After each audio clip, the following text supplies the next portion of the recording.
हाँ तो भाई स्वागत है अपनी जनता का नए पॉडकास्ट में। आज के पॉडकास्ट में होने वाली है बहुत ही नई बातें, बहुत ही इंटरेस्टिंग और डीप बातें होने वाली हैं फेस रीडिंग के बारे में। कि आज जो हमारे गेस्ट हैं वो आपका चेहरा देख के बता सकते हैं कि आपका करियर कैसे होने वाला है, आपका रिलेशनशिप वाइज आपकी लाइफ कैसी चल रही है और भी बहुत कुछ। और हम साथ ही साथ कुछ मांगलिक दोष की भी बात करने वाले हैं और आपके करियर ऑप्शंस के बारे में, आपकी लाइफ के बारे में बहुत बातें होने वाली हैं। बट डीपली हम बात करेंगे फेस रीडिंग के बारे में। तो एनी टाइम एस्ट्रो प्लेटफॉर्म से आज हमारे साथ मौजूद हैं श्रुति मैम। मैम स्वागत है आपका हमारे शो में। Thank you so much sir. सबसे पहले अपने हालचाल बताइए मैम। एकदम बढ़िया सर, आप सब बताइए, आप सब कैसे हैं? हम भी बहुत बढ़िया हैं मैम। मैम आप एक फेस रीडिंग एक्सपर्ट हो, आप तो लोगों के चेहरे ही देखते रह जाते हो कि इसके साथ काम करूं या नहीं करूं या क्या करूं, ऐसा होता है पर्सनल लाइफ में? बिल्कुल सर, ऐसा होता है।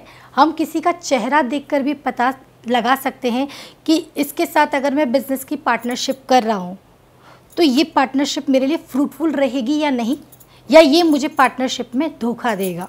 अच्छा, ये चीज़ भी पता लगा सकते हैं। मैम सिंस आप इतने एक्सपर्ट हो गए हो, इतना टाइम से कर रहे हो, कभी ऐसा हुआ है कि आप स्टार्टिंग के डेज में किसी का चेहरा परखने में आपने गलती कर दी फिर आपको धोखा मिल गया, मतलब बातें कुछ बन ना पाई हो, आप फेस रीड ना कर पाए और उसने आपको थोड़ा बिजनेस वाइज या कैसे भी इम्पैक्ट करा हो? नहीं, अभी तक तो ऐसा कोई मौका नहीं पड़ा है। अच्छा, एक्यूरेसी लेवल 100%? बिल्कुल एक्यूरेसी। तो मैम ये आपने सीखी है या फिर बचपन से ही थी ऐसी कुछ चीज़ आपने कि आप देख सकते थे? स्टार्टिंग की अगर बात करूँ तो मैं वैदिक ज्योतिषी से मैंने स्टार्ट करी।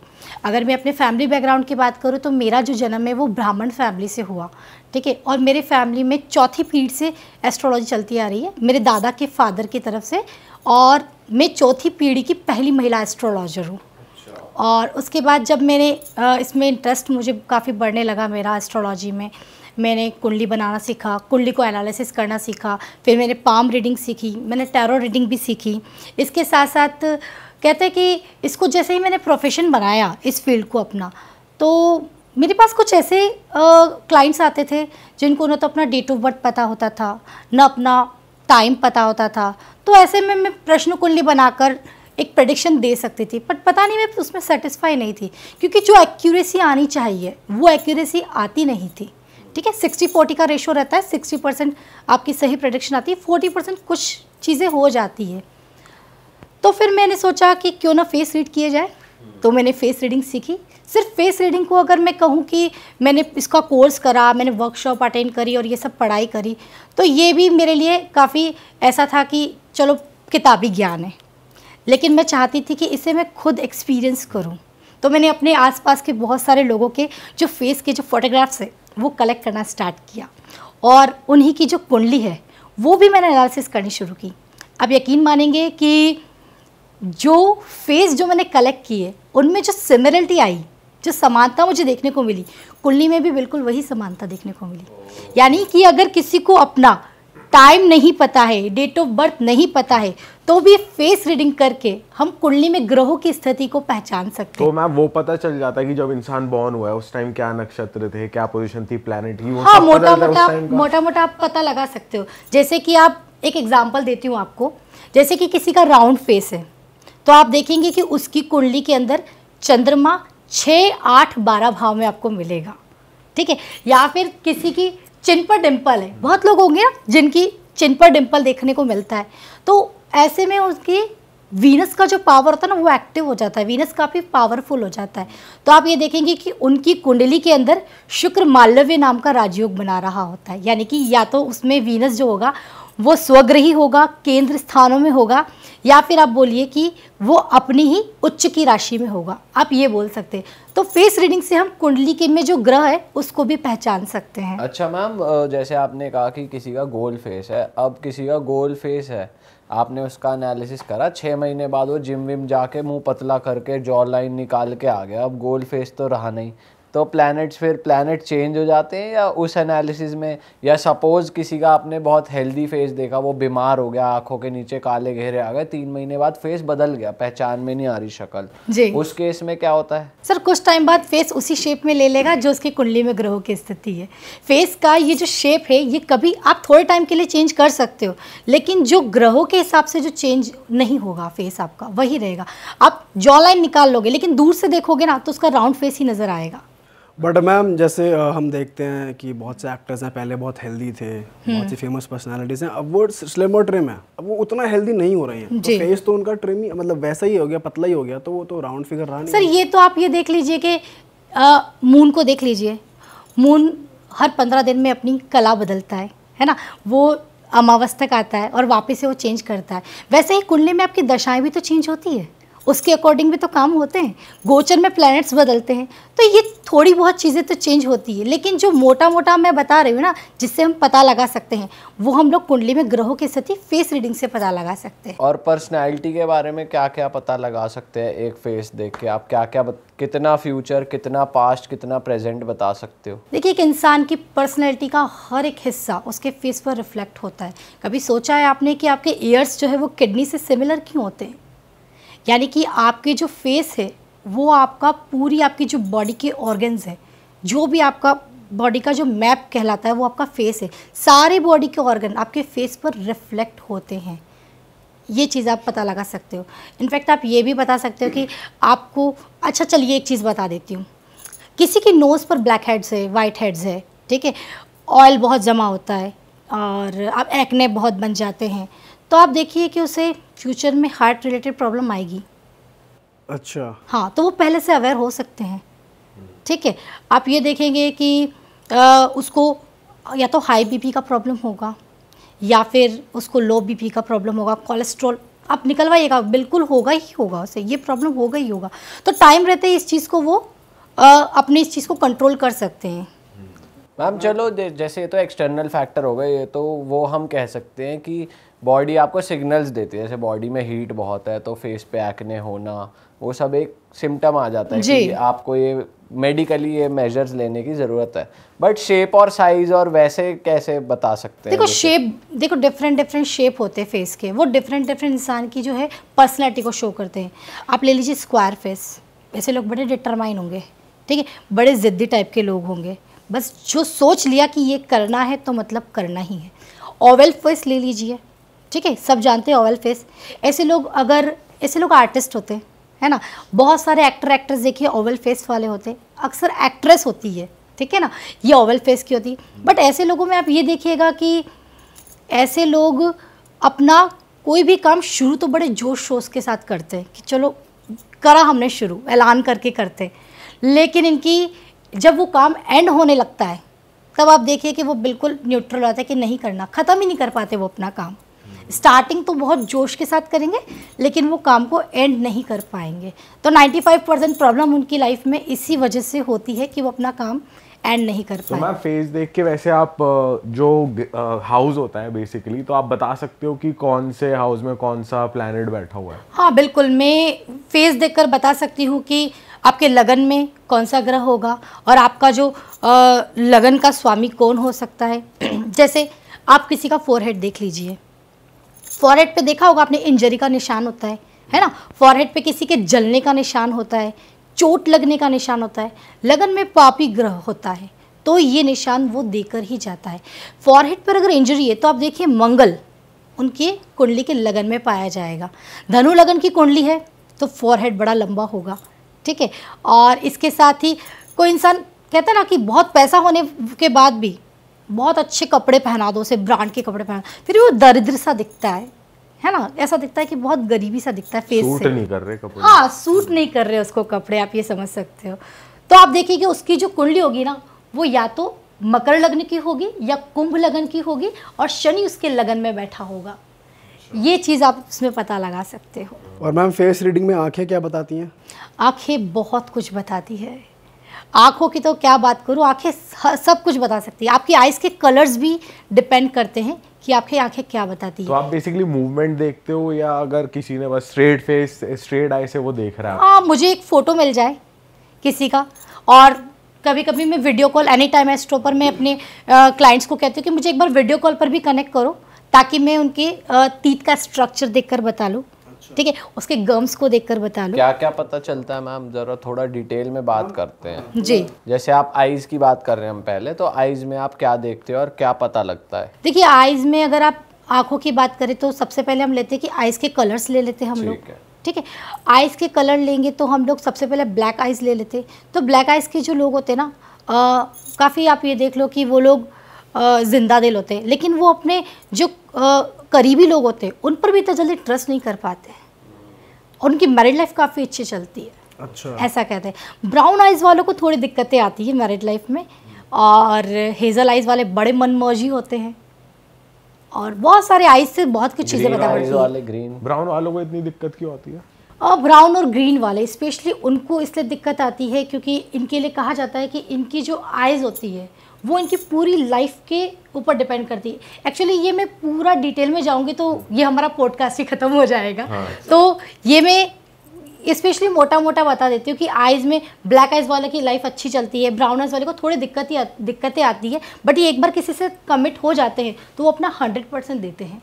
और मैम आइज़ का साइज़ भी मैटर करता है, उसको वो भी कुछ रिफ्लेक्ट करता है? बहुत मैटर करता है सर, ये बहुत अच्छा क्वेश्चन है। आइज़ का साइज़, अब देखिए कुछ लोगों की जो आइज़ होती है वो छोटी छोटी आइज़ होती है और कुछ लोगों की बड़ी आइज़ होती है। छोटी छोटी आइज़ जिनकी होगी तो आप देखिएगा वो बहुत छोटी छोटी चीज़ें को देखते हैं, बहुत आसपास की चीज़ों को, बहुत छोटी चीज़ों को मैटर करते हैं। उनके लिए छोटा सा मूवमेंट भी काफ़ी मायने रखता है। लेकिन जो बड़ी आइज़ होती है वो ब्रॉड चीज़ों पर जाते हैं, वो छोटी छोटी चीज़ों पर ध्यान दे ही नहीं पाते। अच्छा, ये चीज़ें मैटर करती हैं। आइज़ की बात करो, अब आईब्रोज की बात करते हैं। एक बार ग्रीन आइज वाले भी काफ़ी हैं, वो फिर सोचेंगे हमारे बारे में कुछ नहीं बताया, तो वैसा कुछ बता दो। जी, ग्रीन आइज़ वालों को आप देखिएगा ये विदेश यात्रा करना काफ़ी पसंद करते हैं। उसके बाद ये फॉरेन ट्रेवल के साथ साथ ये लोग फूडी भी देखे गए हैं। अच्छा, ठीक है, हेल्थ कॉन्शियस होने के बाद भी ये लोग फूडी होते हैं। ठीक है, थोड़ा सा इनको उसमें दिक्कत आता है मैरिड लाइफ में, बट अगर ये मैरिड लाइफ के कुछ ईयर्स अच्छे से निकाल लें, जैसे कि इनिशियल जो टाइम है वो थोड़ा अच्छे से निकाल दें तो इनकी मैरिड लाइफ अच्छी चल सकती है, बट उनके लिए ये इनिशियल टाइम निकालना काफ़ी मुश्किल होता है। और मैम आईब्रोज़ की अगर बात की जाए तो हमारे आईब्रोज़ क्या रिफ्लेक्ट करते हैं? फेस रीडिंग में आप क्या देखते हो? देखिए, यहाँ पर मैं 2 आईब्रोज़ की बात करूँगी। एक तो करूँगी कि जिसकी बहुत ज़्यादा मोटी आईब्रोज़ है, और एक तो जिसकी बहुत ज़्यादा थिन आईब्रोज़ है, थिक और थिन की। ये आप नेचुरल आईब्रोज़ की बात कर रहे हैं, किसी थिक वाले ने अगर थ्रेडिंग करा के पतली करा ली तो वो मैटर नहीं करेगा? नहीं, वो मैटर नहीं करेगा। नेचुरल जो आईब्रोज़, नेचुरल आईब्रोज़ की ही बात कर रही हूँ मैं। देखिए, जो बड़ी आईब्रो है, जो मोटी आईब्रो है, वो लोग काफ़ी ज़्यादा किसी भी चीज़ की डिटेल में जाना पसंद करते हैं, ब्रीफ समरी में बिलीव करते हैं। ठीक है, तो वो कोई प्रोडक्ट अगर मार्केट में लेने जाते हैं तो उसके बारे में पूरा डिटेल में पूरा एकदम जानेंगे, बिल्कुल बारीकी से जानेंगे। बस बाल की खाल खींचेंगे वो लोग, और उसके बाद उस प्रोडक्ट को लेना है या नहीं लेना है उसके बारे में अपना डिसीजन बनाते हैं। और उनको लगता है कि नहीं, अभी नहीं लेना चाहिए, तो वो पूरी जानकारी लेने के बाद उस प्रोडक्ट को छोड़ के भी आ जाते हैं। और जो बिल्कुल थिन आईब्रोज होती है, वो लोग ऐसे हैं कि अगर आप उनको डिटेल में समझाने जाओगे तो वो सोचेंगे कि ये तो मेरा टाइम वेस्ट है, मैं कब यहाँ से निकल कर चला जाऊँ। वो इतना डिटेल में जाना पसंद नहीं करते, बस आप उनको ऊपर का नॉलेज दे दो, वो खुश है उसमें। अच्छा, और मैम शेप की बात करें अगर, कि जैसे कुछ की पे माउंटेन बना होता है या कुछ की पे कट लगे होते हैं, तो वो उसका क्या सिग्निफिकेंस होता है? बिल्कुल, इसमें मैं आपको एक चीज़ बताती हूँ। जैसे कि ये आपकी आईब्रोज आपने देखा होगा, एक तो राउंड होती है, एक होती एलिवेटेड आईब्रोज, ऊपर की तरफ जाती हुई। ऊपर की तरफ जो जाती हुई आईब्रोज है वो लोग काफ़ी अपॉर्चुनिस्टिक होते हैं, अपॉर्चुनिटी आई और उन्होंने झपट के पकड़ ली, ये लोग वैसे होते हैं। ठीक है, अब आईब्रोज के कट की बात अगर मैं उसकी बात करूँ तो आप ये देखिएगा, जिन लोगों के आईब्रोज पे क्लैफ्ट होता है, कट्स होता है, तो ऐसे लोगों का अपने सिबलिंग्स के साथ जो कनेक्शन होता है वो काफ़ी ख़राब हो जाता है। तो जो लोग ये कट लगवाते भी हैं तो उनके लिए मेरा एक मैसेज है कि ये मत लगवाइए। अच्छा, और मैम कुछ लोग की आईब्रोज ना जुड़ी होती हैं, तो जैसे हमने बचपन में ये सुना है कि जिनकी आईब्रोज जॉइंट होती हैं, तो ये पता नहीं है सच है कि जुड़े, वो बहुत एंगर इश्यूज होते हैं उनको, या फिर उनकी लाइफ बहुत लंबी चलेगी, ऐसा कुछ होता है? एक्चुअली है क्या, अगर आप बता सकते हैं जिनकी जुड़ी होती है? जी, इसके लिए मैं आपको एक चीज़ बताती हूँ कि जिन लोगों की आईब्रोज जुड़ी होती है, बहुत लोग मेरे खिलाफ भी हो जाएंगे हो सकता है, बट ये रियल है, जिनकी आईब्रोज जुड़ी हुई वो ये ज़रूर देखिएगा, जिन लोगों की जो आईब्रोज वो जुड़ी होती है वो काफ़ी नैरो माइंडेड होते हैं। अच्छा जी, हाँ, बिल्कुल नैरो माइंडेड होते वो लोग, उनको छोटी छोटी बातों पे बहुत फ़र्क पड़ता है, और उनके सामने अगर कोई ऐसी बात कर दी जाए जो उन्हें चुभ जाए तो वो फटाफट आपके खिलाफ खड़े हो जाएंगे। ठीक है, वो बर्दाश्त नहीं कर पाएंगे, एग्रेशन लेवल बहुत हाई होता है। तो ये जो नैरो माइंडेड का जो कंसेप्ट है वो मैं सही कह रही हूँ कि जिनकी जो ये दोनों आईब्रोज आपस में मिली होती है, ये काफ़ी इन लोगों को फ़र्क पड़ता है कि आप उनके बारे में क्या सोचते हो, उनके सामने उन्हें क्या सलाह दे रहे हो जो उन्हें अच्छी नहीं लग रही है। अगर वो हटा लें गैप थ्रेडिंग करके तो हट जाएगी? सर हटाने से क्या है, वो चीज़ वापस आएगी, वो वापस शेप लेगा। ये थोड़े टाइम के लिए रहेगा लेकिन वो वापस शेप लेगा। लेकिन हाँ, हटाने का अगर जो कंसेप्ट है उसके बारे में मैं आपको बताऊंगी। कुछ लोगों की नोज़ पर तिल होता है ना, तो अगर ऐसा बोलते हैं कि नोज़ पर जो तिल होता है वो 2-3 चीज़ों को रिफ्लेक्ट करता है, जिसमें से एक होता है शॉर्ट लाइफ। ठीक है, ऐसे लोगों को मैं सलाह देती हूँ कि उसे ये जो कॉस्मेटिक एक रेमेडी है छोटी सी, कि ये तिल हटा ले। ठीक है, ये करे तो थोड़ा सा फ़र्क पड़ जाता है। ठीक है, इसके अलावा बहुत सारी चीज़ें देखी जाती है, एक तिल ही नहीं इसके ऊपर करता है, उसका फेस की बहुत सारे जो ऑर्गन है वो भी चीज़ें मुझे बताते हैं। ठीक है, तो एक छोटा सा रेमेडी यही है कि अगर आपके नोज़ पर अगर तिल है तो आप उसे हटाएं तो वो आपके लिए अच्छा रहेगा। और बताओ मैम, तिल के बारे में, कहीं जैसे लोगों के गाल पे भी होता है या चिन पे होता है, उसका क्या फर्क है? कई ओके, यहाँ आईब्रो पे भी होता है किसी मैम, कई कुछ लड़कियों के होठों के ऊपर होता है जो बहुत सुंदर लगती है कभी कभी। होठों के ऊपर तिल सौभाग्य के निशानी है। अच्छा, ये बहुत अच्छा माना जाता है, लेकिन नीचे होठ के नीचे तिल अच्छा नहीं माना जाता, ये दुर्भाग्य की निशानी है। अच्छा, ठीक है, फॉरहेड पर अगर तिल हो तो आप देखेंगे इंसान शांत है, सौम्य है, इंटेलिजेंट है। ठीक है, चिक्स की बात करें तो राइट चिक पर अगर तिल है तो इंसान बड़ा बोलेगा, बहुत ज़्यादा बोलेगा। अच्छा, और अगर लेफ्ट चिक पर तिल है तो आप ये देखिए कि ये इंसान कहते हैं सागर में गागर भर देना। ठीक है ना, बहुत कम शब्दों में, फ्यू वर्ड्स में वो अपनी सारी बात कह देगा। अच्छा, ठीक है, तो ये चीज़ें होती है। और आप देखेंगे किसी के शोल्डर पर तिल है, ऐसे इंसान की लाइफ में जिम्मेदारियाँ बहुत जल्दी आ जाती है, कम उम्र में ही उसके ऊपर जिम्मेदारियाँ आ जाती है। किसी के नेक में तिल होता है, ये बहुत अच्छे आर्टिस्ट होते हैं। आप देखिएगा कोई ना कोई आर्ट फॉर्म में ये अपना बहुत अच्छा परफॉर्म कर रहे होते हैं। ठीक है, लेकिन यही जो तिल है ये अगर नेक के बैक में चला जाए, ये बड़े झगड़ालू लोग होते हैं। अच्छा, जिद्दी लोग होते हैं, बिल्कुल अपोजिट हो जाएंगे। ठीक है, तो ये तिल का सब फेस के ऊपर अलग अलग रिफ्लेक्ट और करता है। चिन पे कहीं हो, हाँ, चिन पे अगर आप तिल है तो आप देख लीजिए ऐसा इंसान कोई भी काम करेगा तो बहुत ज़्यादा सोच समझ के करेगा, लेकिन सोच समझ के करने के बाद भी उसके डिसीजन गलत जाएंगे। अच्छा। और कुछ के मैम ज्यादा भी होते हैं, जैसे एक ही स्पॉट पे 3 है, मतलब सेम इसी जगह है, सब ये सारे एक ही देंगे, चाहे एक हो या 4 हो, फर्क नहीं पड़ेगा। बिल्कुल कोई फर्क नहीं पड़ेगा। और मैम, फेस रीडिंग में आप ये भी देखते हैं कि उसकी शिकंज कैसी बन रही है और फोरहेड की जो रेखाएं बनती है ऐसे करके वो कैसी होती है, वो क्या रिफ्लेक्ट करती है? हाँ जी, बिल्कुल। फॉरहेड की रेखाएं भी आपके ऊपर डिपेंड करती है कि इंसान की पर्सनैलिटी कैसे होगी, उसके आगे वाला जीवन कैसा भी निकलेगा। जैसे किन्हीं लोगों के फॉरहेड पे 3 लाइन बनती है। ठीक है, ये लोग काफ़ी कहते हैं आशावादी होते हैं, है ना, पॉजिटिव थिंकर। ठीक है, ये होते हैं और इसके हिसाब से ये अपनी लाइफ चलाते हैं। और अगर 3 से ज़्यादा बनती है, देखिए मिनिमम 3 बनती है, 3 से ज़्यादा बनती है तो ये पॉजिटिव है, ये गलत नहीं है। और किसी के टेढ़ी मेढ़ी रेखाएं भी बनती है। मैम, बहुत ज़्यादा जिगजैग वाली अगर होती है जैसे ये स्पिरिचुअलिटी में जाते हैं। अच्छा, ये अगर स्पिरिचुअल में जाए तो बहुत आगे जाएंगे। मतलब एक टेढ़ी बन रही है, क्लीन पूरी नहीं आ रही है एक। हाँ, क्या कहोगे आप इसके बारे में? मतलब आप पंडित महाराज हैं? बताओ ना मैम, बताओ। जी बिल्कुल, आप स्पिरिचुअलिटी में जा सकते हो, लेकिन इसके लिए आपको प्रॉपर किसी से दीक्षा लेनी पड़ेगी, ये भी मैं कह सकती हूँ।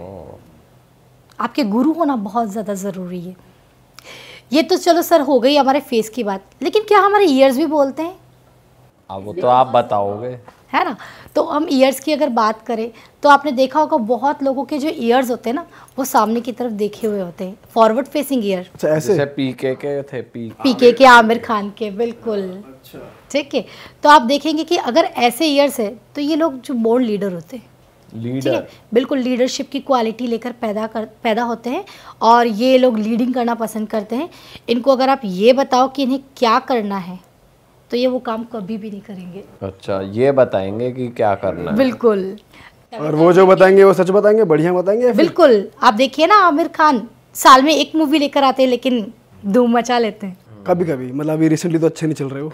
हाँ, वो बात अलग है, लेकिन अक्सर आप उनका पीछे का देख लीजिए, पास हिस्ट्री देख लीजिए, काफ़ी अच्छा है। कान जुड़े होते हैं, मतलब एक नॉर्मल होता है, एक जुड़ा होता है, या दोनों जुड़े होते हैं इस हिस्से से, जी। तो वो उसका क्या वो होता है? जी देखिए, कान जुड़े ना हो ये बहुत अच्छा है, कान जुड़े होना ये अच्छा नहीं कहलाता है। क्योंकि आप देखेंगे जिन लोगों के जो ये कान होते हैं वो फेस से अगर जुड़े हुए होते हैं तो ऐसे लोग अपना जो सेल्फ सक्सेस होता है वो अचीव नहीं कर पाते। उन्हें फैमिली काफ़ी सपोर्ट करेगी, उन्हें पैसा ऊपर से मिलता जाएगा, वो अपनी लाइफ में ज़्यादा कहते हैं ना ज़्यादा कुछ मेहनत नहीं कर पाएंगे। लेकिन जिन लोगों के कान नहीं जुड़े हुए होते हैं, ये लोग अपना खुद का करियर बनाते हैं। और मैम कई लोगों का लोब, ईयर लोब लंबा होता है, कईयों का छोटा होता है, तो वो क्या बताता है? देखो, इससे बहुत अच्छी बात बताई आपने। अपने बुजुर्गों को देखा होगा, उनके कान बड़े लंबे होते हैं, देखा उनमें बहुत लंबे कान होते हैं उनके। वो तो उम्र के साथ लटक भी जाते हैं उनके। हाँ, लेकिन जो नेचुरल होते हैं ना, वो जिनके कान लंबे होते हैं, ये बड़े आयुष्य का संकेत है कि आपकी उम्र लंबी होगी। ये उसको बताते हैं। और मैम बड़े कान मतलब पूरा कान ही, मतलब जैसे कहते हैं कि बड़ा लग रहा है फेस के अकॉर्डिंग, जो कहते हैं ना बड़े कान विद्वान के, ऐसा कुछ है? बिल्कुल है, ये नॉलेज का भी प्रतीक है। आपके पास अच्छा नॉलेज होगा।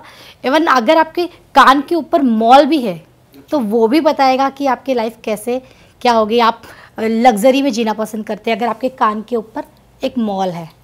ये चीज़ बताती है। आजकल मैम एक नया फैशन आ गया, अपना ईयर लॉब खराब कर लो या कुछ कह लो, उसको कहते हैं कि भाई इसी पे ही पूरा छेद होके पूरा ये बड़ा हो जाता है, बड़ा उसके अंदर पियर्सिंग हो जाती है, तो वो खराब रहता है कि पूरा वो गैप जो क्रिएट हो जाता है? जी, ये बिल्कुल ख़राब रहता है सर, ये सही नहीं रहता है, ये ख़राब ही रहता है।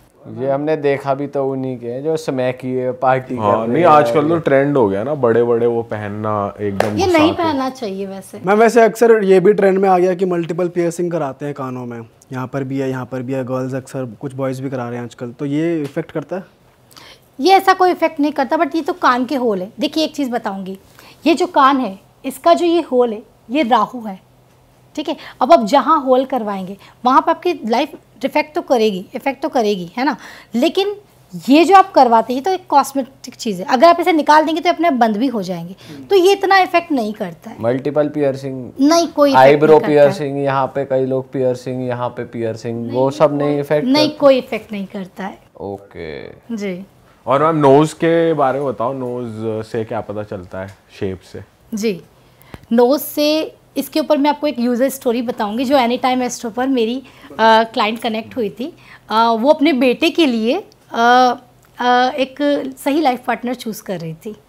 जब वो मुझसे कनेक्ट हुई तब उन्होंने मुझे बताया कि मेरे पास ये 3 प्रोफाइल है, आप प्लीज़ कुंडली मैच कर दीजिए, क्योंकि मैं वैदिक ज्योतिष भी हूँ तो मुझे कुंडली से भी उन्होंने मैच करने को बोला। तो 3 प्रोफाइल थी, एक के 36 में से 25 गुण मिल रहे थे, एक के 36 में से 30 गुण मिल रहे थे, और एक के ऐसे कोई 28 गुण मिल रहे थे। अभी मुझे प्रॉपर याद नहीं है, तो उसके हिसाब से मैंने कहा मैच तो तीनों ही अच्छा हुआ है। तो उन्होंने बोला कि मैम क्यों ना आप एक बार फेस रीड करके देख लीजिए। मैंने कहा ठीक है। तो उन्होंने मुझे चैट पर कनेक्ट किया और तीनों की बैक टू बैक फ़ोटोग्राफ्स मुझे भेजी। तो जिसमें से एक लड़की थी वो मुझे उनके बेटे के लिए काफ़ी पसंद आई। मैंने कंपैटिबिलिटी भी चेक की फ़ोटोग्राफ से, तो फ़ोटोग्राफ्स में मैंने देखा कि उनके बेटे का जो नैरो माउथ था, तो जो लड़की थी उसका भी नैरो माउथ था। तो मैंने कहा आप इससे करवाइए। अच्छा। तो वो बोले कि इसके साथ साथ ये ऐसी होनी चाहिए लड़की कि मेरे घर में गुड लक तो लेकर आए, मेरा जो फाइनेंशियल स्टेटस है वो काफ़ी ज़्यादा हाई हो जाए, ठीक है। तो उन्होंने बहुत सारी चीज़ें बताई, और साथ में वो चाहती थी कि मेरे जो फैमिली है बहुत बड़ी फैमिली है, तो इसका रिलेशन सबके साथ बहुत अच्छा रहना चाहिए, तो उसकी ये डिमांड थी। तो मैंने ये भी देखा कि उसकी जो नोज़ थी वो काफ़ी ब्रॉड थी, ठीक है। ऐसे लोगों का बहुत जल्दी दोस्त बना लेते हैं, ठीक है। और ये अच्छे पैसे को भी शो करता है, और पैसा टिकता है, इससे ये कहते हैं। बहुत लोगों का होता है कि पैसा आता है लेकिन चला जाता है, लेकिन उसकी जो नोज़ की जो स्टाइल थी, नोज़ का जो टेक्सचर था, वो पूरा मुझे बता रहा था कि हाँ इसका पैसा टिकेगा। और उसके जो नेक में 3 लाइंस थी, ये सौभाग्य का प्रतीक है। तो मैंने उन्हें सजेस्ट किया आप इस लड़की से करवाइए शादी, और ये आपके लिए अच्छी रहेगी। आज उनकी शादी को कम से कम 1.5 साल हो गया है, और वो फॉरेन में सेट है, बिजनेस बहुत अच्छे से चल रहा है। वाह, बढ़िया कर दिया काम। अच्छा, आपने कर दिया। तो ये नैरो होना या ये ब्रॉड होना, ये क्या दिखाता है? मतलब लिप्स की शेप भी मैटर करती है? फेस लिप्स की शेप भी मैटर करती है। देखिए इसमें एक चीज़ मैं बताऊंगी, लिप्स की शेप 2 चीज़ों में मैटर करती है।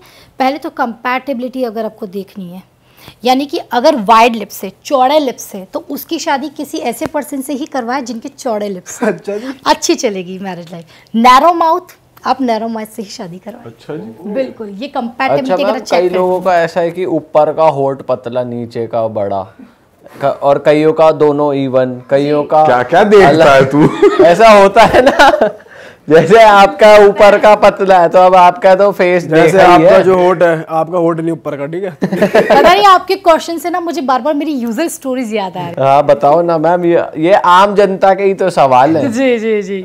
देखिए अभी मेरे पास ये बात कम से कम 1 साल पहले की है। मेरे पास एक क्लाइंट आई थी, हरियाणा की ही क्लाइंट थी।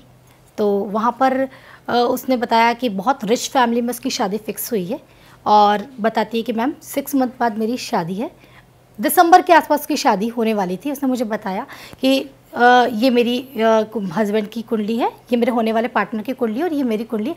आप प्लीज़ एक बार देख लो कि हमारी मैरिड लाइफ कैसी चलेगी। जब मैंने कुंडली मैच करी तो मुझे गुण तो ठीक ठाक मैच करते हुए मिले, लेकिन फिर जैसे ही मैंने उस लड़की का पार्टनर हाउस चेक किया तो मैंने देखा ये पर्सन तो नहीं है आपके लाइफ में होने वाला, क्योंकि आपके जो पार्टनर हाउस में जो बैठे हुए ग्रह और जो उनकी क्वालिटी है वो आपके इस जो आपका जो पार्टनर है उसकी जो आप कुंडली दे रहे हो उसके लगन से मैच नहीं कर रही, उसकी पर्सनैलिटी से मैच कर ही नहीं रही है, तो इससे तो आपकी शादी नहीं होगी। तो क्या नहीं मैम ऐसा हो ही नहीं सकता, अब तो एंगेजमेंट हो चुकी है हमारी, तो शादी तो इसी से होगी मैम मेरी। मैंने कहा ठीक है अगर तुम कहती हो तो मैं मानती हूँ, बट मुझे अभी भी नहीं लग रहा कि होगी। फिर उन्होंने एंगेजमेंट के फ़ोटोग्राफ्स भेजे, काफ़ी एक्साइटेड थी, एंगेजमेंट के फ़ोटोग्राफ्स भेजे उसने मुझे। तो मैंने देखा कि उसके बैकग्राउंड में एक लेडी थी, ऐसे ब्लेसिंग दे रही थी दोनों को। मैंने कहा ये कौन है? तो वो बोलती है मुझे मैम ये मेरी होने वाली मदर इन लॉ है। तो मैंने कहा ये तो काफ़ी डिमांडिंग दिख रही है मुझे, क्या डिमांड किया है शादी में उन्होंने आपसे? तो नहीं मैम बहुत रिच फैमिली, इनको क्या चाहिए, कोई डिमांड नहीं मैम।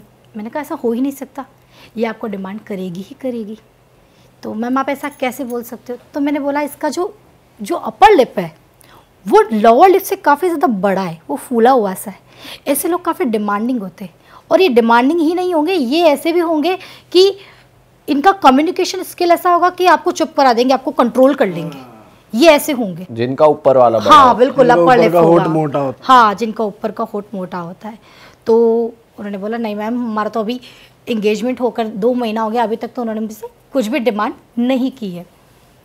ठीक है, उसके बाद उन्होंने बात करके कॉल कट किया और फिर वो मुझसे जनवरी में कनेक्ट हुई।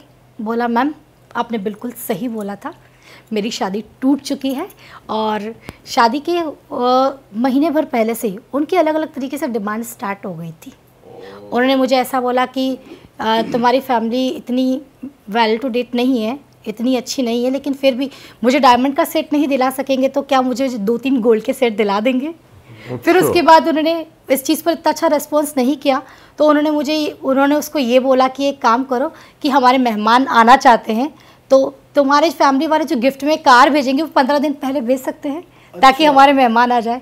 तो वो चीज़ ऐसी हुई, उसके बाद से उसको लगा कि ये काफ़ी डिमांडिंग है और काफ़ी कंट्रोल भी करने लग गई थी वो उसके ऊपर। उसने 15 दिन पहले शादी तोड़ी, ब्रेक करी, और फिर वो मेरे पास आई। उसने बोला कि मैम आप देखिए दूसरे रिश्ते, मेरे पास और भी फोटोग्राफ्स मेरे फादर देख रहे हैं, उसमें से कोई अच्छा रिश्ता हो तो आप मुझे बताइए कि जो मेरे लिए सही लड़का हो। और उस फैमिली की फ़ोटोग्राफ्स उसने मुझे बताई, और अभी मार्च में रिसेंटली उसकी शादी हुई है और काफ़ी अच्छे से उसकी मैरिड लाइफ चल रही है। तो चलो जैसे ऊपर का बड़ा है और नीचे का वो तो डिमांड नहीं हो गए, ऑपोजिट है तो क्या होता है? मैम असल में बहुत सी लड़कियां देखी है ना कि जिनकी होठ होते नहीं है, लिपस्टिक से ऐसी बना लेती हैं वो नीचे के ना मोटा वो सब चीज़ें गलत है, वो मैटर नहीं करती है। तो जो ओरिजिनल उनका ओरिजिनल का मीनिंग बता दो, होता क्या है, वो कैसी होती है? देखिए ऊपर का पतला है तो ये तो अच्छी बात है, लेकिन नीचे का अगर आप कहते हो मोटा है तो हम इस पे बात करते हैं। नीचे का अगर मोटा है तो ऐसे लोगों का जो कन्विंस करने का जो पावर होता है वो काफ़ी स्ट्रॉन्ग होता है। अगर ऐसा कोई सेल्समैन है तो वो सामने वाले को प्रोडक्ट बेच कर ही आएगा, वो इतना जल्दी सामने को कन्विंस कर लेगा कि उसको करना ही पड़ेगा। ऐसे लोग मार्केटिंग के फील्ड में काफ़ी ज़्यादा अच्छे चमक पाते हैं। ओके। आप ये देखिएगा, लेकिन ऐसे लोग जितना करते हैं, जितना एफर्ट्स डालते हैं, उनको उस अकॉर्डिंग मिलता नहीं है, ये चीज़ होती है। अच्छा मैम, लिप्स की बात चल रही है तो जाते जाते मतलब इस टॉपिक को ख़त्म करते करते मैं पूछना चाह रहा हूँ, जिनके बराबर होते हैं मतलब लिप्स सिमेट्री में है और लोग के गुड है तो उनका क्या रहता है? देखिए जिनके लिप्स अगर बराबर है, ठीक है, ये लोग अपनी लाइफ में जितना कोशिश करते हैं उनको उतना मिल जाता है। लेकिन ये जो लोग अगर ज़्यादा कोशिश करते हैं तो इनको ज़्यादा मिलेगा, और ये कम कोशिश करते हैं इनको कम मिलेगा। इसमें कोई भी ऐसा नहीं है कि इनको अगर ये ज़्यादा कोशिश करेंगे तो इनका ज़्यादा एफर्ट्स रहता है तो इनको उतना नहीं मिलेगा, ऐसा नहीं है। ठीक है, ये जितनी कोशिश करेंगे, जितना एफर्ट डालेंगे, उतना ये गेन कर सकते हैं। और हम किसी अगर ये पार्ट गहरा है, जैसे इनका बहुत गहरा है जी, तो उसका क्या मतलब? ये फिल्थ्रम होता है। ठीक है, इसको फिल्थ्रम बोलते हैं। इसकी क्या पहचान ये है? आपको आपकी वाइफ के साथ आपका कैसा कनेक्शन रहता है वो भी शो करता है। इनफैक्ट ये बेबी कंसीव करने को भी बताता है कि बेबी कंसीव करने की पावर है या नहीं हो पाएंगे बेबी, उसको भी डिफाइन करता है। जिन लोगों का फ्लैट होता है उनको बेबी कंसीव करने में प्रॉब्लम आती है, और जिन लोगों का ये जितना डीप होता है उतना अच्छा इनका उतना बेबी बेहतर कंसीव रहता है। हाँ बिल्कुल, उतना बेहतर रहता है, और मैरिड लाइफ भी काफ़ी अच्छी रहती है। ठीक है, साथ में ये जो आपने बताया Distance। ये वाला जो डिस्टेंस है इसके भी बात करूँगी। ये जितना ज़्यादा छोटा होगा उतना इंसान का पैशन घट जाता है, और जितना बड़ा होता है उतना पैशन बढ़ जाता है। तो ये अगर बड़ा है ये हिस्सा, तो ये बहुत अच्छी बात है, इससे आपका पैशन बढ़ेगा। अच्छा मैम, कई लोगों के ना यहाँ पे चिन से एक वो बनता है गड्ढा सा। हाँ, इसे क्लेफ्ट बोलते हैं। हाँ, वो क्या बताता है? क्योंकि वो कुछ कुछ लोगों में होता है, कईयों में नहीं होता है। सिमिलरली डिम्पल्स, हाँ तो हाँ हाँ ऐसे नेचुरल जो वो होते हैं वो क्या बताते हैं? जी, सबसे पहले मैं इस क्लेफ्ट की बात करती हूँ। ठीक है, जिन लोगों के क्लेफ्ट होता है तो आप देखेंगे कि ये लोग दूसरों को बहुत जल्दी अट्रैक्ट कर लेते हैं। ठीक है, अट्रैक्शन पावर बहुत अच्छा होता है। ये लोगों को बात करने का ट्रिक इतना अच्छा होता है कि सामने वाला अपने आप ही अट्रैक्ट हो जाता है। और जिन लोगों का डिम्पल होता है ये थोड़े फ्लर्टियस स्वभाव के होते हैं। ठीक है, बहुत जल्दी फ्लर्ट करते हैं। ठीक है, ये आप देखेंगे, और दिखने में अच्छे होते ही हैं, लेकिन ये फ्लर्ट करते हैं, लेकिन अगर किसी एक के साथ, किसी पर्सन के साथ ये अगर कमिट हो जाते हैं तो उसको अपना 100% देंगे। ओके जी। और मैम अगर नोज़ की बात करें हम, जैसे बहुत से लोग हैं जिनकी नोज़ पॉइंटेड होती है, बहुत सी नोज़ थोड़ी टेढ़ी होती हैं, जी, तो वो भी कुछ रिफ्लेक्ट करता है, उसका क्या सिग्निफिकेंस होता है? हाँ जी, बिल्कुल ये रिफ्लेक्ट करता है। अगर किसी की नोज़ अगर टेढ़ी है तो आप ये देख लीजिए कि ऐसा इंसान आपको आपके सामने आपका बन के रहेगा और पीठ पीछे आपको धोखा देगा। अच्छा जी, दोगला। बिल्कुल, आप दोगला उसके दांत से भी पहचान सकते हो। दांत से कैसे? बिल्कुल, जिन लोगों के जो ये फ्रंट के जो दो तीत है वो अगर बाहर की तरफ रहते हैं तो ये डोमिनेट तो करते ही करते हैं। साथ में अगर आप उनको अपना कोई सीक्रेट बता देते हैं, कोई भी अपना सीक्रेट अगर बता देंगे तो आपको लगेगा वो बाहर जाकर नहीं कहेगा, लेकिन वो दूसरे ही पल जाकर किसी को बताएगा वो बात। और ऐसे लोग अपनी मैरिड लाइफ में भी सुख से नहीं रहते, बस सामने वाले पार्टनर को रहने देते हैं। अच्छा जी। और मैम जिनकी नोज थोड़ी ऐसे ऊपर को होती है और दिख रहे हो, मतलब ज्यादा नोस्ट्रल्स दिख रहे होते हैं, तो उसका क्या मतलब है?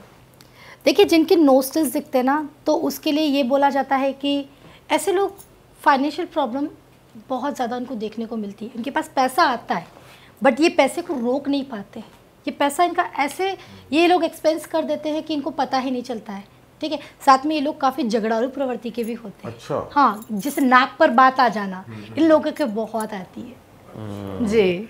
अब मैम हम फेस रीडिंग की इतनी समस्याओं की बात कर रहे हैं कि ये होता है तो उसको ये हो जाता है, ये होता है तो ये हो जाता है, तो आप कुछ इसमें अपने क्लाइंट एक्सपीरियंस से बताइए कि किसी का आपने फेस रीड किया हो, फिर उसको आपने कुछ बताया हो, तो उसकी रेमेडीज़ दी हो, तो वो फिर उसकी मतलब चीज़ें ठीक हो गई हो, ऐसा कुछ होता है इसमें? हाँ जी, बिल्कुल। देखिए, इसमें मैं अपने एक क्लाइंट की स्टोरी बताना चाहूँगी।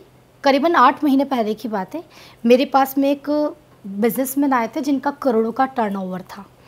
तो उन्होंने मुझे बताया कि मैं एक नया अकाउंटेंट जो है वो मैं अपॉइंट कर रहा हूँ, बिकॉज़ उन्होंने उनकी बहुत दुख भरी स्टोरी सुनाई थी कि उनके फादर की कोरोना में डेथ हो गई, और फिर उसके बाद मैं यूएस में था तो मुझे सब कुछ छोड़कर यहाँ पर आकर अपना फादर का जो बिज़नेस है वो संभालना पड़ा। और फादर के टाइम से अकाउंटेंट चल रहे थे, वो काफ़ी अच्छे ऑनेस्ट थे और काफ़ी हमारे लिए लॉयल थे। ठीक है, तो उसके बाद उन्होंने मुझे बोला कि अब मैं नया अकाउंटेंट रखना चाह रहा हूँ, क्या आप मुझे फेस रीडिंग में थोड़ी सी हेल्प करेंगे? मैंने कहा आप बताइए। उन्होंने मुझे उसका फेस का जो पिक था वो मुझे सेंड किया चैट पर। एनी टाइम एस्ट्रो पर चैट का ऑप्शन होता है ना, उस पर उन्होंने मुझे ये सेंड किया उनका पिक। तो मैंने उसका फेस देखते ही बोल दिया कि नहीं, आप बिल्कुल इनको अपॉइंट मत कीजिए, ये आपके लिए लॉयल नहीं है, ये आपको धोखा देंगे। तो बोले मैम इसका स्किल और क्वालिफिकेशन मुझे इतना पसंद आया कि मैं इसे रखना ही चाहता हूँ। तो मैंने कहा सर आपको नुकसान होगा, कोई मतलब नहीं है। तो उन्होंने मेरी बात मानी और फिर उन्होंने उसको न रख के दूसरे को अपॉइंट किया। उसके बाद कुछ टाइम बाद वो मेरे पास आते हैं और बोलते हैं कि मैम अच्छा हुआ आपने मुझे बताया ये चीज़, बिकॉज़ मेरा ही बिज़नेस का एक कॉम्पिटिटर था सेम, वो उसकी कंपनी में गया, उसने उसको अपॉइंट कर दिया और उसने 3-4 महीने तक तो अच्छे से काम किया, बट वो फिर करोड़ों का घोटाला करके, फ्रॉड करके वो लोग चला गया और वो अंडरग्राउंड है, अभी तक हाथ में नहीं आया है। ओह जी। अच्छा मैम, फेस रीडिंग से आप ये बता सकते हैं कि ये बंदा मतलब बहुत पैसे वाला होगा या ये मिलियनेयर होगा, ये फेस रीडिंग से बहुत डाउन होगा फाइनेंशियली, ये बिलियनेयर बनेगा फेस रीडिंग से, ऐसा कुछ कर सकते हैं आप डिपेक्ट? बिल्कुल, यहाँ पर मैं आपको 2 चीज़ बताऊंगी। फेस रीडिंग्स, अगर आप किसी का फेस देखते हैं तो आप पहचान सकते हो ये मिलियनेयर है, बिलियनेयर बनेगा, इसके पास बहुत पैसा रहेगा। सबसे पहले आप देखिए कि जो लोग, ये जो चिक्स होते हैं ना, ये होते हैं शुक्र, ठीक है। जिन लोगों के ये चिक्स बाहर निकले होते तो ये शुक्र को एक्टिव करते। शुक्र क्या है? लग्जरी, पैसा, है ना, ये सारी चीज़ें हैं। तो जो लोगों के ये मनी बैग्स कहलाते हैं, ये जो चेक्स होते हैं ये मनी बैग्स कहलाते हैं, ये आपके मनी बैग्स हैं, ठीक है। आप गौतम अडानी को देख लीजिए। मैम आपके तो खूब मनी बैग है।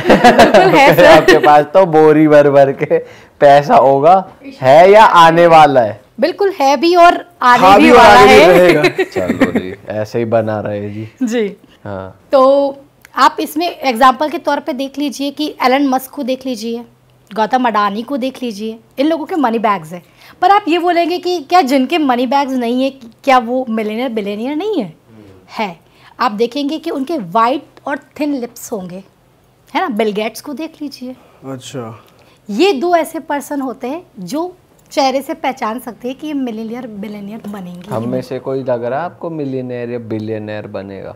बिल्कुल, आप लोग है भी और बनेंगे भी।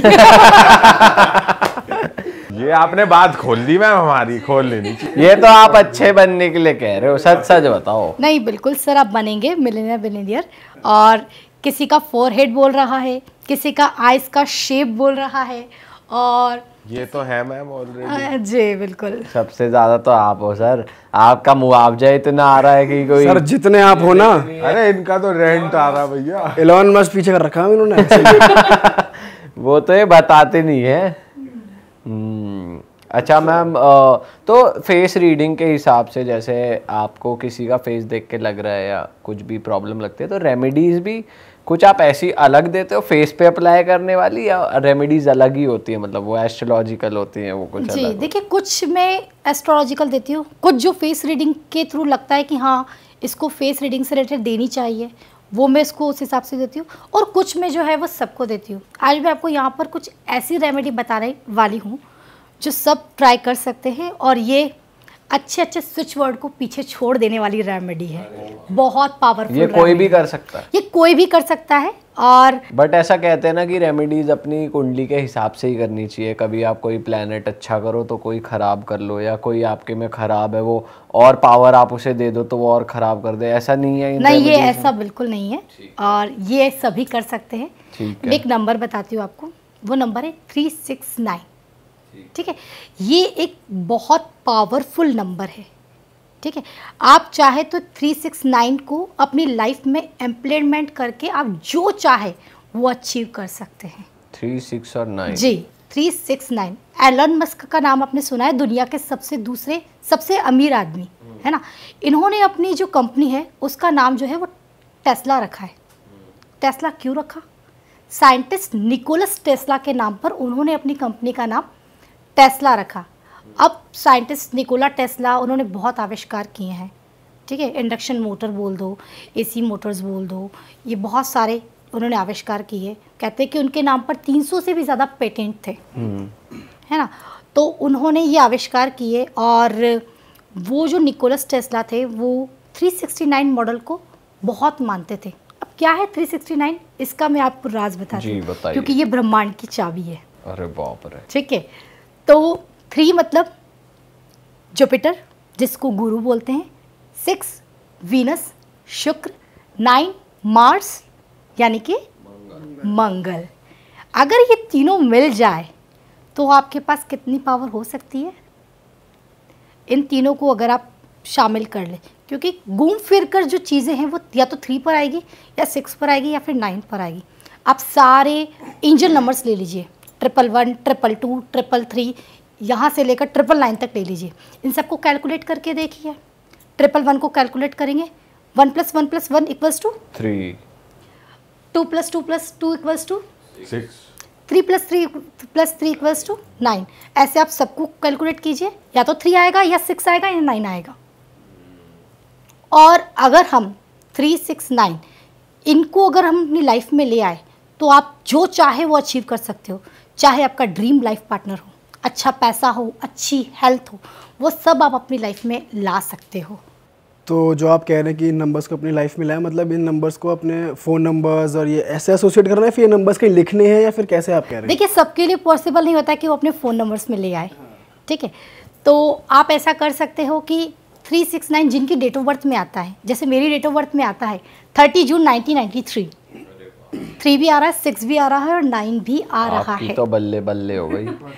और जिन लोगों के नहीं है, तो क्या वो उसकी पॉजिटिव एनर्जी को नहीं ले सकते? ले सकते हैं। आप 369 या तो रोज़ अपने हाथ पर लिख दीजिए। कोई से भी हाथ पे, मतलब लेफ्ट हाँ, राइट कोई कहीं से भी? भी हाथ। आप लेफ़्ट से लिखते तो राइट पर, राइट से लिखते तो लेफ़्ट पर, आप लिख दीजिए। या फिर ये पॉसिबल नहीं है तो एक पेपर पर आप 369 लिखिए, लेमिनेट करवाइए और अपने पर्स पर रख लीजिए। ये कर सकते हैं आप। या फिर आप किसी ऑफिस में आपको पूरा दिन बिताना पड़ता है, कोई आपका जहाँ पर आपकी सामने वॉल पर अपनी नज़र ज़्यादा पड़ती है, या किसी टेबल पर, तो उसे फ्रेम करवा कर आप उसे रख सकते हो। ये आप कर सकते हो, इसकी एनर्जी आपको मिल जाएगी। और जो भी आप अपना ड्रीम सोच रहे हो कि मुझे बहुत रिच पर्सन बनना है, तो आप ये देखिए, रिच पर्सन बनने के बाद आप कहाँ हैं, आप क्या कर रहे हैं। कोई पर्सन ऐसा देखता है कि मैं फ़्लाइट में यूएस जा रहा हूँ, कोई देखता है कि मैं अपने बड़े से बंगलों में हूँ, विला में हूँ।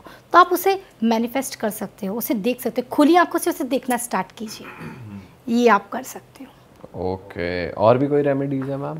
हाँ, एक चीज़ मैं आपको बताऊंगी कि आपकी लाइफ में प्रॉब्लम्स चल रही है, ठीक है। ये तो बात हो गई हमारी पॉजिटिव चीज़ों की।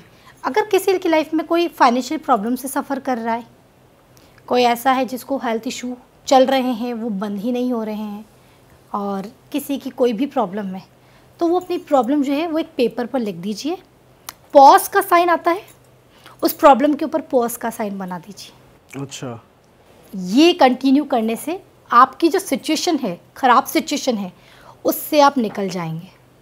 तो पॉज का साइन लगा के उस पेपर को कहीं लगाना है, पढ़ना है, पर्स में रखना है, क्या करना है? उसे लगाकर अपनी उस वॉल पर लगा दीजिए जहाँ पर आपकी नज़र सबसे ज़्यादा पड़ती हो। अच्छा, तो वो समस्या वहीं रुक जाएगी। pause हाँ, हो ये जाएगी। पॉज का मतलब है रुक जाना। फुल स्टॉप ना लगा दे, एंड ही हो जाए कहीं, नहीं, तो फुल स्टॉप प्रॉब्लम एंड नहीं, हो जाए। फुल स्टॉप लगाने से नहीं होगी, जितना पॉज से होगी, क्योंकि वो पॉज थमना होता है, रुकना होता है। तो फुल स्टॉप पे इतना इफेक्ट नहीं पड़ेगा जितना पॉज से पड़ेगा। आपने किया मैम ये रेमेडी कभी? आपकी कोई समस्या हो, आपने बिल्कुल तो मैंने pause कर- किया है ये रेमेडी। मैंने कितने दिन में असर देखा आपने? मुझे ये रेमेडी का असर 10 दिन में देखने को मिला, क्योंकि मैंने बहुत ही ज़्यादा शिद्दत के साथ ये रेमेडी की। हम रेमेडीज़ तो सजेस्ट करते ही है, लेकिन ये बहुत ज़रूरी है कि सामने वाला उसे पूरी तरह से माने, फैथ के साथ कोई चीज़ करे, तो ये ज़्यादा असर करती है। हम घूम फिर के ये चीज़ें फिर मैनिफेस्टेशन पे ही आती है। अगर हम ये उसको देख रहे हैं, बार बार पढ़ रहे हैं या सुन रहे हैं, अपने अंदर मान रहे हैं, ये तो एक तरीके से मैनिफेस्टेशन ही है। जी बिल्कुल। मैम थोड़ी मंगल की भी बता दो रेमेडी कोई।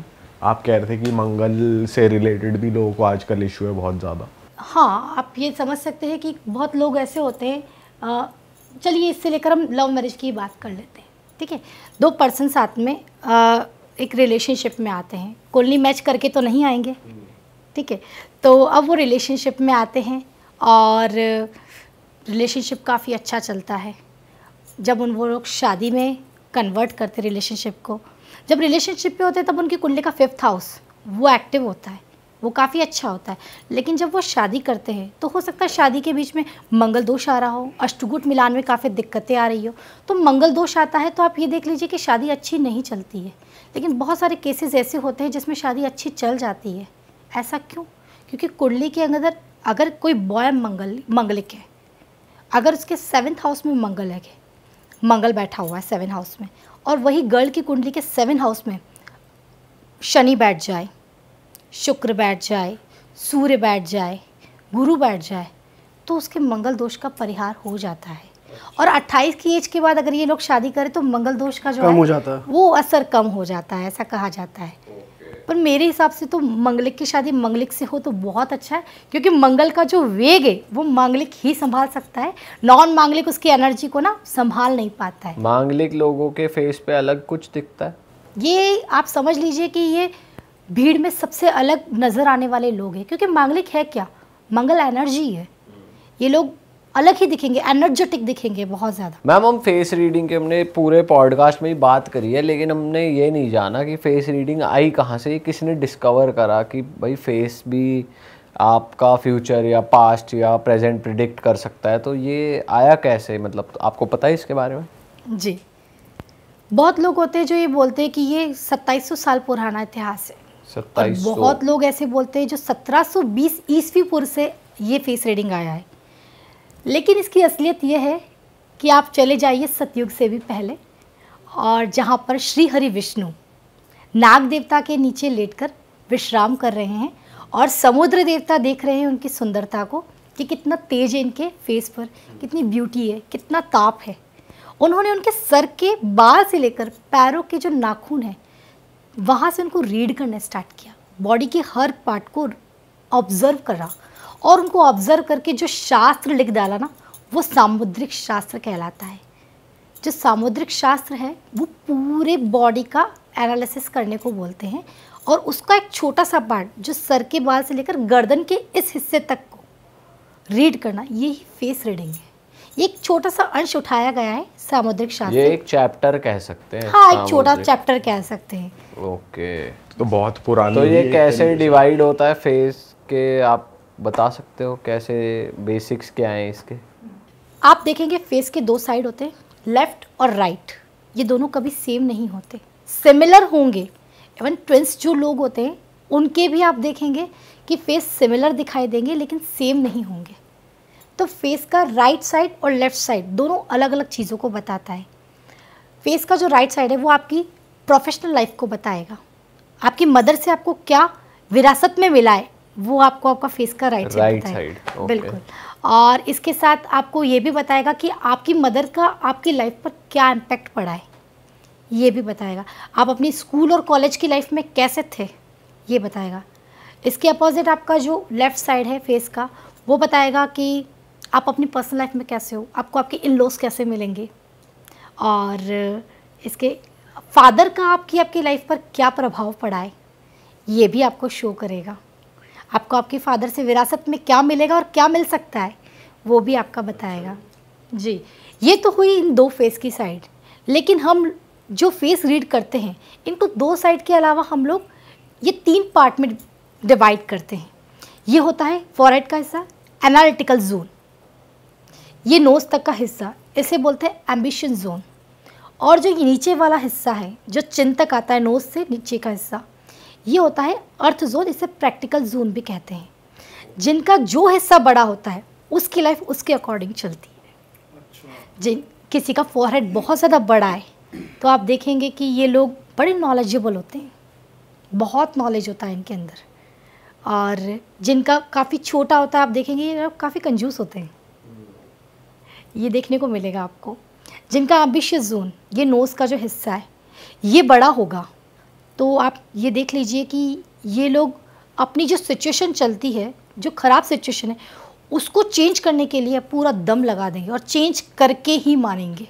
ये लोग एम्बिशियस काफ़ी ज़्यादा होते हैं, इनको एक्शन चाहिए। जिनका ये जोन बड़ा है, इनको एक्शन चाहिए। मतलब जिनकी नाक लंबी होगी उनका वो जोन बड़ा होगा तो वो ज़्यादा एम्बिशियस होंगे। मैं लंबी नहीं कह रही हूँ, ये हिस्सा बड़ा कह रही हूँ। ये हिस्सा बड़ा होना ज़रूरी है, ये एम्बिशियस जोन है, ये जिसका बड़ा होगा। आप नाप लीजिए ना, ऐसे ऐसे कौन सा हिस्सा बड़ा है, ये नाप लीजिए। और फॉरहेड के लिए कहा जाता है कि 3 उंगली से बड़ा ही होना चाहिए तो ही शुभ है। आपका बड़ा है, शुभ है, ठीक है। और अक्सर ऐसा होता है क्या, देखिए है क्या? आपका भी बड़ा है 3 उंगली से। जी, आप तो रहता आपको 5 से बड़ा है।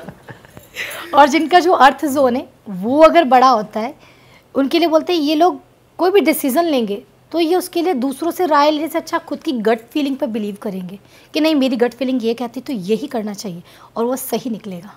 और ऐसे लोगों के लिए कहा जाता है जिनका अर्थ जोन, प्रैक्टिकल जोन बड़ा है, तो उन लोगों के लिए ऐसा कहा जाता है कि इनकी जो लाइफ में सबसे अच्छा टाइम आता है ये आता है 59 के बाद। अब इससे एज भी बता सकते हैं। ले मैम, उसके बाद तो टाइम ही नहीं बचा, टाइम अच्छा टाइम क्या आएगा?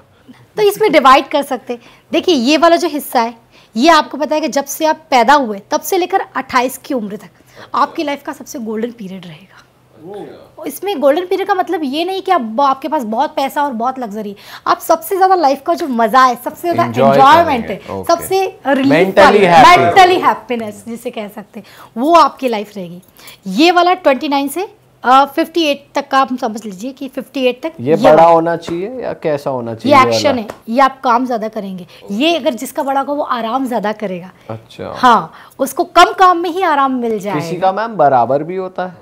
हाँ, बहुत लोग होते बराबर था, उसका एक्शन और आराम बराबर चलता है, जितना करेगा उतना आराम पाएगा। किसी की जॉ लाइन ऐसे इतनी बड़ी बाहर को निकली होती है, जैसे खाली इसको ग्रेट खाली की है, इसको जूटिंग चिन बोलते हैं। बहुत लोग होते हैं जिनका ये वाला हिस्सा ये बाहर निकला होता है और किसी का ये वाला हिस्सा अंदर की तरफ होता है, चिन का हिस्सा। जिनकी बाहर निकली होती है वो जूटिंग चिन कहलाती है और जिसकी अंदर की तरफ होती है वो रेसिडिंग चिन कहलाती है। इसका मतलब क्या होता है कि क्या कैसा होगा वो? जी, जूटिंग चिन जिसकी होती है उसके लिए ऐसा बोलेंगे हम कि ये लोगों के सामने अगर ऐसी बात कर लो कि नहीं आपको कॉम्प्रोमाइज़ करना पड़ेगा तो वो खिलाफ खड़े हो जाएंगे, वो नहीं मानेंगे।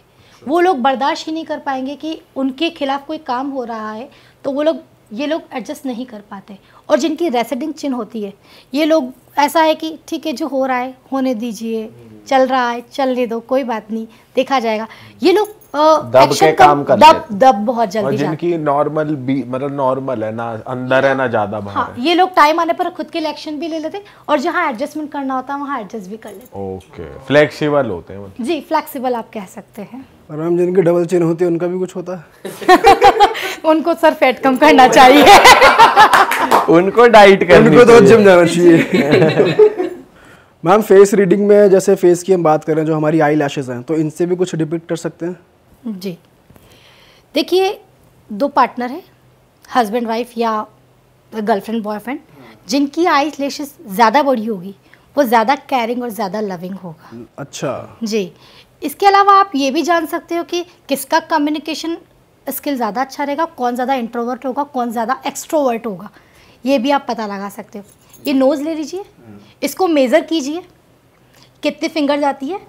4 आ रही है। 4 आ रही है, ऐसे मेज़र कीजिए। अब अपने अपने लिप की जो वृत्त है वो आप मेज़र कीजिए। 3 आ रही है। 3 आ रही है? नहीं, आप सही मेजर नहीं कर रहे। ये देखिए मैं बताती हूँ आपको, ये नोज़ की जो लेंथ है इसको मैं करती हूँ, ये 4 फिंगर्स आ रही है। अब मैं लिप्स की वृत्त को मेजर करती हूँ, और आपकी तो ज़्यादा आ गई, एक्स्ट्रा आ रही है। ठीक है, जिनकी ज़्यादा होती है ये एक्सट्रोवर्ट होते हैं, मेरा काम ही है बोलना समझाना।